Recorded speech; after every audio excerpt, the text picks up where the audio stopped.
Hey there! My name is Alex, and I imagine you didn't know that already and instead saw the name DM Zelda. You can call me that if you like, or just DMZ, doesn't matter to me. Anyway, I'm guessing a lot of you out there happen to significantly enjoy video games, and maybe you think that they get a bad rep. In that regard, you are very much like me, tired of people misappropriating one of the forms of media you get the most enjoyment out of experiencing. The thing is that most non-player people, I like to call them NPPs for fun, also don't fully understand much of what goes into the developmental and experiential side of them. This seems a bit weird to me because of a distinct comparison that I make, and so far I've seen very few others do the same, which is that video games can act very similar to literature if you know what to look for. Many NPPs fail to get this far into their judgments before making conclusions, so that misstep is, with a little luck, what I'm here to remedy today. Now, I know it's maybe a little arrogant to assume that one small video can change the minds of many people, but we'll run with it for now. So with that, welcome to something that I've never done nor seen anyone do before! Now I know I might seem crazy for a bit, but hear me out first. I've written an essay on this topic, I know, total nerd, and in it I set up my point quite well. So I'll share just a little in order to show my thought process. In general, people consider literature to be a high form of art that can reveal many facets of the human existence. Whether these revelations are through subtext, figurative language, or are straight up written out, their presence tends to define what most people consider worthwhile literature. In recent decades, such appreciation of the messages told through art has been carried over to film, even creating a new branch of literature dedicated to analyzing what goes into producing quality films and how they convey meaning. Now from this pseudo-starting point, we can proceed more easily into examining why I believe yet another branch of literature should form to include video games. Before we get into it though, I do recognize that my viewpoints should be taken with probably a grain of salt, since there is obviously no official method for defining literature. Take what I've expressed more as a guideline rather than a strict standard for identifying literary works. Now to start off, we'll take a look at some aspects of stories that show up pretty much universally in different aspects of culture, and so we'll have a way to frame different aspects of literature as they show up in different forms. From there, I will transition to two more broad topics that I believe ought to see more elaboration. The first is in regards to the minds of those individuals who believe games to be nothing more than entertainment designed to take up time, while the second makes their view necessarily unfortunate.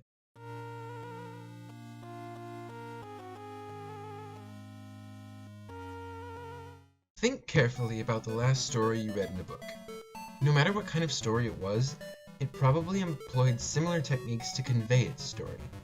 Do you remember moments when the story slowed to provide a detailed explanation of a scene or a character? How about a time when something was described using another seemingly unrelated thing to compare? Maybe you even noticed a specific object or person coming up at multiple points in the story, and you had a feeling it was very intentional. These techniques, and so many others, are some of the most common ways that storytellers weave themes deep into their narrative, without telling the audience outright. Maybe you don't like reading books, though, so you go watch a movie. You ever wonder why some camera angles linger in specific places? Or why a transition between scenes played out exactly in the way it did?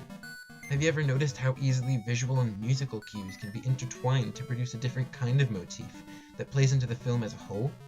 Perhaps the delivery of a line by a specific actor was particularly striking, and you pause to think on the deliberateness of this actor or actress's speech. Now, one final question.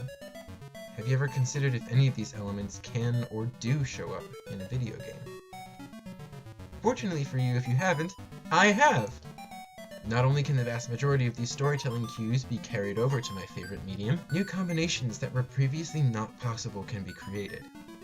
Before I get ahead of myself though, I'm gonna slow down and point out my take on these devices. Thinking back to books, probably the most commonly used device is descriptive imagery, or when the author takes time to paint the picture of a scene using only their words. Pretty much everyone does this, as it's human nature to describe things to other people who did not witness said things. This process is much more complex in games though, because instead of words, you need to actually make the pictures using graphics. Already a developer has so many choices of what to put in their game that will share the story they want to tell. graphics can have one of, if not the most critical impact on the game, as they are essentially the adjectives of video games. Take the Legend of Zelda series, all games known for their inventive puzzle-solving, gripping adventure, and medieval-type setting. From that description alone, someone who doesn't play them would guess that they all feel incredibly similar. But if we take just two specific examples, The Legend of Zelda Twilight Princess and The Legend of Zelda The Wind Waker, we see an immediate clash. One is designed using realistic graphics that give a very dark fantasy kind of feel, while the other is entirely cartoon. And this one difference creates two very distinct tones. At this point you might be thinking, sure Alex, but certainly the graphics can't make a game into literature. Are you still going on this subject? And my answer would be yes and yes. Yes, graphics alone can't make a game into literature, and yes, I'm still on this subject, because we are nowhere close to finished. Remember how I brought up films where visual and musical cues are planned out? Guess what? You can do that in games too.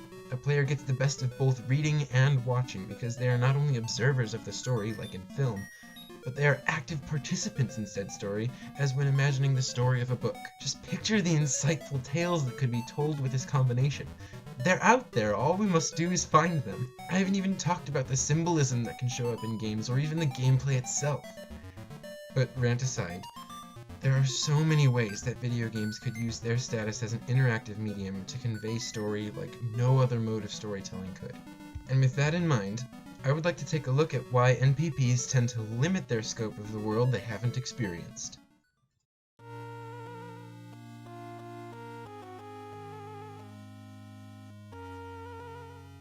Okay, we need to talk about Fortnite. The topics that this single game could cover are myriad, but the short of it is that this is not the kind of game I'm claiming to be literary. But Alex, I hear you shouting, I love playing Fortnite with my friends, it's so fun and entertaining and you're a monster for suggesting otherwise. Well, slow down there, I'm not going that far. I will never claim that the game has no value, of course it does, otherwise it would not be the cultural phenomenon that it is. Millions of people can get enjoyment from the kind of entertainment presented in Fortnite, and that is why it has become necessary for us to discuss. The problem comes when it takes up such a significant portion of the public eye that it dominates the view of its platform, creating a narrow perspective of video games for outsiders who have little contact with the medium other than observing its effect on others. People see both children and adults spending countless hours playing this game that they as onlookers can only assume is wasting the player's time, whilst they are free to go about their more important business. In this way, a rift is created in the NPP's mind that consciously separates the idea of a video game from the idea of importance. Now, I'm not saying that Fortnite is the only such wide-reaching game of its kind, nor am I saying that I hate those kinds of games for creating this apparent divide.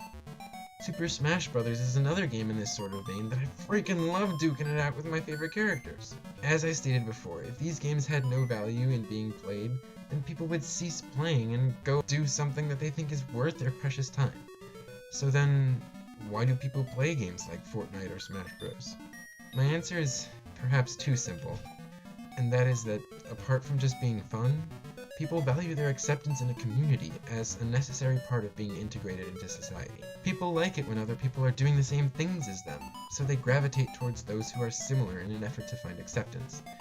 I would even argue that the intrinsically entertaining aspects of these sort of games are only part of what draws them to the forefront.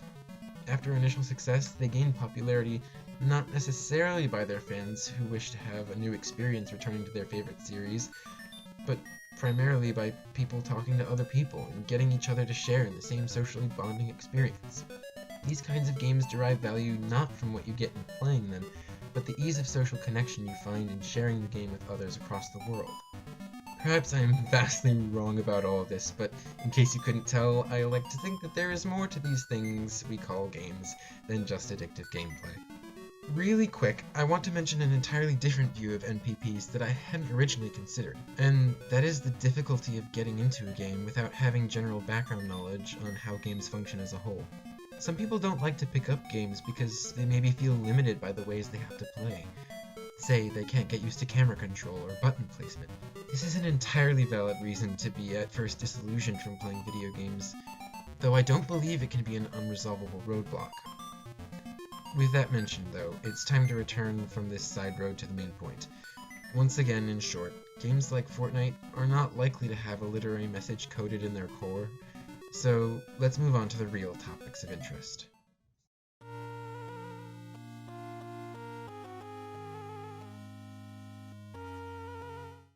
Just as there have been untold numbers of novels written and published throughout the history of the novel's existence, countless games have been developed and released in the time it has taken for technology to spring them into being.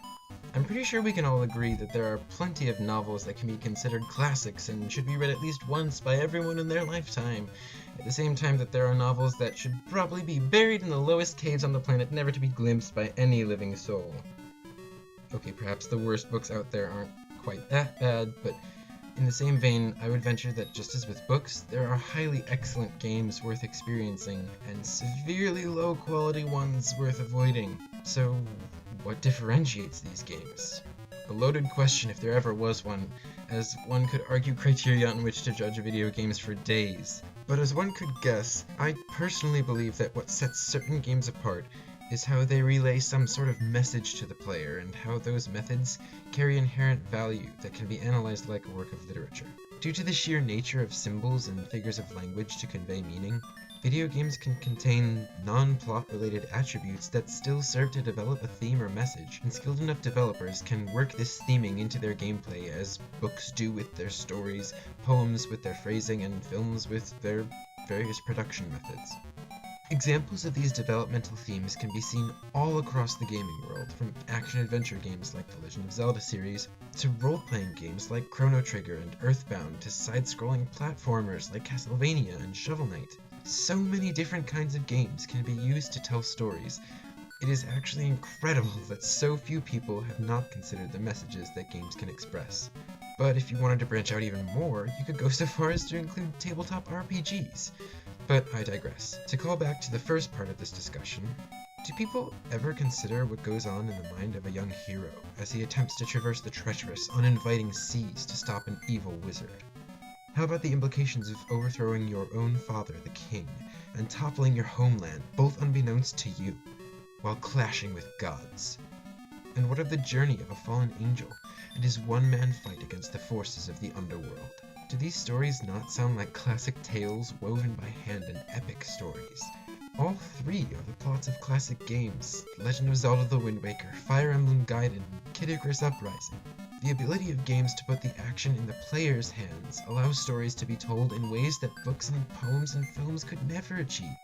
The symbolic journey is taken not only in the corridors of the mind, but is physically walked by the player. Such an experience should not be as shunned as it is in the contemporary world, and should instead be held up as a way to learn lessons about not only what the world around us is, but what it could be.